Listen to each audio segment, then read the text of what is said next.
All right, so now if we drop the hammer, wow, you see how fast that was?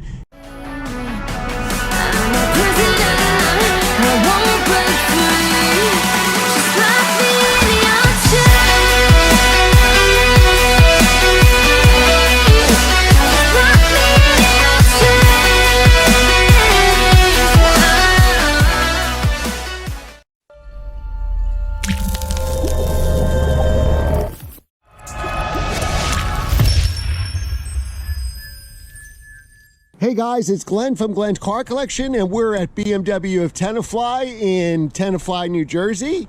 And today we're reviewing the BMW i4. Now this is the performance version that's out now, or the highest performance that's out now. This is actually the M50.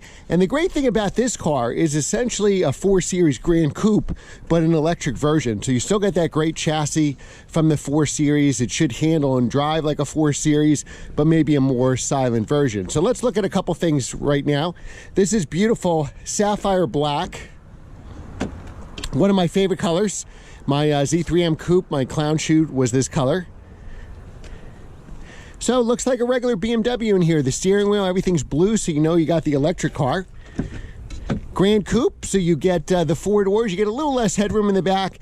This is the legroom you would have sitting behind me, and I am 6 feet tall. The great thing about this car is you have a hatch, which is very convenient. Should be able to fit my hockey bag in here, no problem. So you got a huge trunk, you got a security shade. Now down here sticking up only because this is the charger. So this charger, you can use AC or DC, charge it, obviously outlets on the road. Obviously this wouldn't be sticking up if the charger was in there. You have pockets just like I have on my M340iX Drive. Now this will have an updated iDrive, which we'll go over in a second. Let's see what's under the hood. So we do this twice.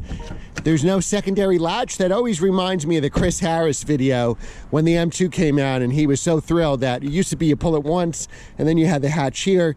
Now the modern BMWs, you hit it twice and then you can just lift it up. And here it is in all its glory. So this car is 2 motors and all-wheel drive. Obviously there's no combustion engine here, so you know, some of the other, this I'm sure at one time will be a frunk or something, but for now that's what we got there. So let's go on the inside. Now this car is a 2022, so it does have an upgraded iDrive system. And we'll get inside here and close the door. Now, when I pressed this before to move this over in the parking space, I was expecting, well, let's put my seatbelt on first. I was expecting the same sound my M340iX Drive makes. So look, you got some electric sound here. It shows everything in the car. Now, this is an updated iDrive, and I think it's an also updated HVAC system too. So I'm trying to think, how do we lower this a little bit or raise this a little bit? There we go. All right, as you can see, we're in Tenafly, New Jersey. So this has the latest and greatest iDrive, which is the bigger screens here, which is pretty cool. That's a really nice update. This steering wheel is essentially the same steering wheel I have in my M340iX Drive. Battery, we have 56% here. I'll give you some stats on that car as we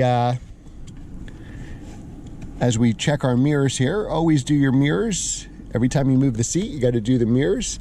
All right, so I'm going to give you some stats on the car. So now there's going to be a rear drive version and an all-wheel drive version. The i4 M50, which is what we're driving today, is the all-wheel drive version. That starts at 65,900. It has 245 miles of range. Remember, this is the performance edition, so you're trading off horsepower and speed for range. Now, if you want range, we'll go over the car to get in a second. So this, as it sits with overboost, the power is 536 horsepower, 586 foot-pounds of torque. That's a lot of torque. 0 to 60 in 3.7 seconds. BMW is conservative. I wouldn't be surprised if you got a 3.5 or something in there.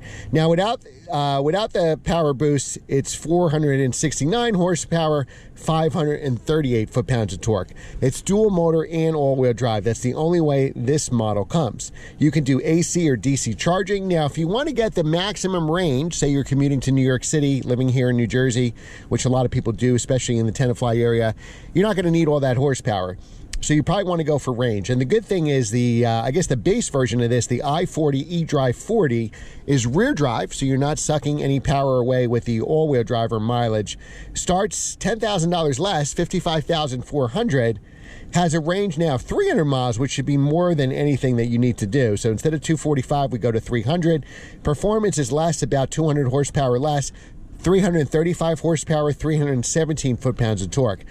Instead of 3.7 seconds to 60, it's 5.5. So it's kind of equal to like the 330, and I have like the M340 that's about 3.8 seconds to 60, very similar. Obviously, those are combustion engine. So that only comes in rear drive. Now, the best of both worlds will be the iX M60, which is not out yet. That'll have 610 horsepower and a range of 280 miles. So 20 miles less than the economy version, but almost double the horsepower. Now, that, of course, will have a higher MSRP of $105,000 plus 995 destination handling, and that'll launch in June. So what we'll do is we'll get our hands on that as soon as possible. All right, so now what we should do is actually drive this car. So we see we're in park. So far it hasn't made any noise, right? The only thing you hear in this car is the air conditioning. So let's take it out for a spin, take the parking brake off, which is the same as my car. So you have Sport, Comfort, Eco Pro, just like my car, Hill Hold. This gets you through all the iDrive and the navigation. This screen, check out this reverse camera. This reverse camera is so clear, it's about twice as good as even my car from 2020. So huge kudos to BMW for really upgrading their tech here. And honestly, it feels like I'm driving my car. I'm going to lower the seat here because I'm a little tall. The person must have been short who was driving this. And they make good changes every year, BMW, and that's why I'm a huge proponent in buying BMWs. All right, so we're going to take it for a spin. We'll take it on some roads. We'll try the different modes. It's weird how quiet it is. You know, I'm used to loud cars. Okay, so that regen braking really kind of kicks you back in your seat here. I could feel that torque. Wow, over 500 foot-pounds of torque. You can really, really feel it. Let me adjust my seat a little more upright here. You have a really good tachometer here. Now, this should change in sport mode. I don't know if you could see it. Okay, so now the, I'm sorry, not tachometer, speedometer heads-up display turns red in sport mode. So I feel like we have more power, and this gives us the sport boost, which gives that extra horsepower and torque. Now, as soon as I come off, and I'm sure there's ways I could play with this, as soon as I come off the brakes, I really feel that that regen braking here. All right, so we're going to turn some side streets here. The Home Depot truck is on my bumper there. All right, now these are pretty.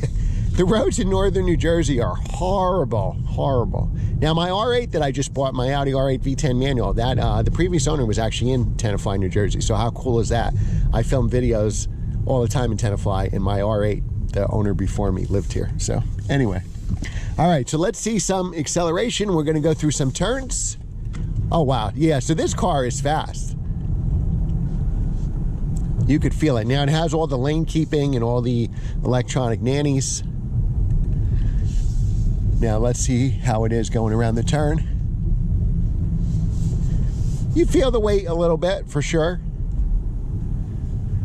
The ride is very smooth. So that's what I love about BMW is like, this isn't an M car, it's an M Sport, but BMW has probably the best compromise between ride and handling. So when you drive the competition, AMGs, Audis, it's usually a much stiffer ride and not necessarily better handling. I would even say worse handling, worse ride. Where BMW gives you the best ride handling compromise. You're commuting to work, the ride is fantastic. You want to drive fast on the back road, the ride is also good for that. All right, so now we're gonna get to some roads and test this out in the turns. I can't believe how fast this car, so that's my, wow. This car is definitely faster than my M340 iX Drive. We're on public roads, so we can only do so much. Special thanks to BMW Tenafly for providing this car. They always have a great selection of BMWs, and I bought my M340i iX Drive from them. Yeah, so it's like the power is instantaneous, right? Because it's coming from zero torque. On you know, my M340, and it's all-wheel drive as well, it's an X Drive, I have to hit the gas and it'll kick down the transmission, where here, as soon as I touch that gas pedal, it just takes off. So that makes it certainly safer in situations where you have to pass somebody or get out of harm's way. You don't have to wait for that kickdown. Wow, I can't believe how good this car is. Wow. And at $65,000, that's really good. I mean, a lot of the competing electric cars, you know, you're going to spend $100,000. Why wouldn't you get one of these cars for a lot less money? All right, so we're going to go up here and just do an acceleration. This will put us on the main road, a 4-lane road, where we can accelerate a little bit more.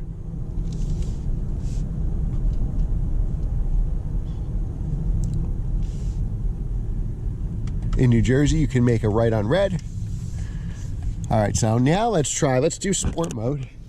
So we get that overboost. We'll give the cyclist a break here. All right, so now if we drop the hammer, wow, you see how fast that was? That is faster. I just drove a 997 turbo recently. We'll put it back in comfort mode. And this is faster. That, you saw how my head jumped back, and I'm sure the GoPro jumped up with that instant acceleration. This could be addictive.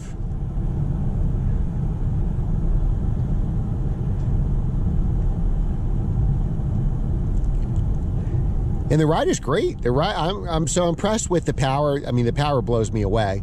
The regen braking, when you take off, it really slows down quickly, so I'm sure you could adjust that. Usually there's like a harsher setting and a smoother setting. And I'll do some more long-term tests on this. All right, so we turned around. Let's do a little acceleration here.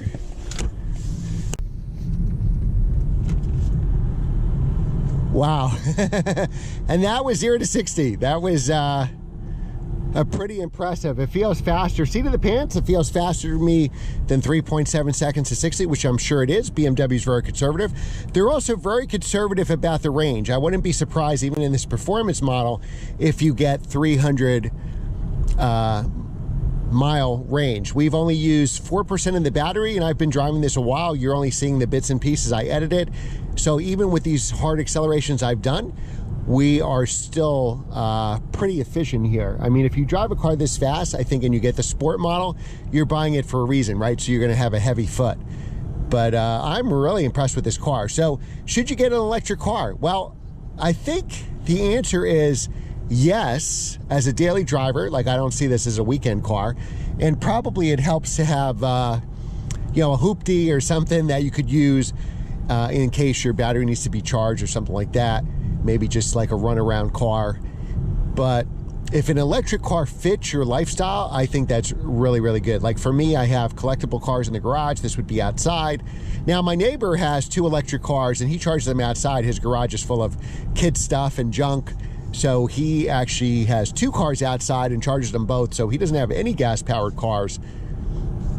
And it seems to work fine for him. So I would save a lot of money having an electric car as my next car for sure, because I'm always driving around for showings. As long as I could keep it charged, I don't see an issue at all. I think it would be great. So that's the way, kind of how you have to look at it. If you, we'll head back to the dealership now.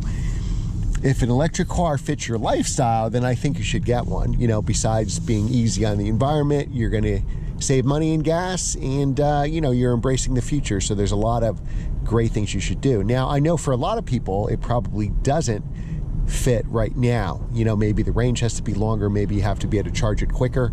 But if an electric car fits your lifestyle, I think you should definitely get it. There's no downside.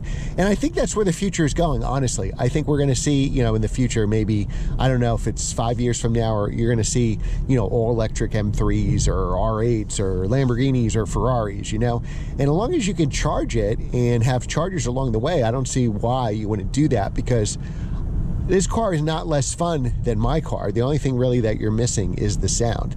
And I'm sure, you know, you get spaceship noises with these cars, but I'm sure you could, you know, enhance that as well. Maybe we can all play with whatever sound we choose. Maybe we can download sounds on the internet and play it in the car. So if you really need it to sound like a screaming V10 or V8, you could do that. Ooh, orange Urus in that house. We've driven quite a few Uruses on this channel. All right, so I think we're done here. I mean, this is like driving a 4 Series. It reminds me of it, except Obviously, you don't hear the engine, but this is way faster. So if you can step into an electric car, I would get electric. Just you know, besides for environmental reasons, just the power and torque make this a blast to drive. All right, guys, remember to like, share, and subscribe, and visit BMW Tenafly. They're always kind to me. They'll give you a great deal on a car, and we should definitely support those that support us. Thanks again for watching, and I will see you next time. I won't break free.